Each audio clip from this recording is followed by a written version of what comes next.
இனி உன் வாழ்வில் நிகழும் அனைத்து செயல்களுக்கும் நானே பொறுப்பாவேன். உன் கடமைகளில் மட்டும் கவனம் செலுத்து. கனவிலும் நீ நினைக்காத வாழ்வை நான் உனக்கு அமைத்து தருவேன். சொத்து சேர்த்து வைக்காவிட்டாலும் பரவாயில்லை. எவர் குடும்பத்தையும் கெடுத்து பாவத்தை சேர்க்காமல் வாழ்ந்து மறைய வேண்டும்.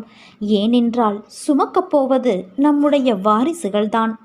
எவ்வளவு தோல்விகளை நீ சந்தித்தாயோ அவை அனைத்தையும் ஜெயிக்கப் போகிறாய்.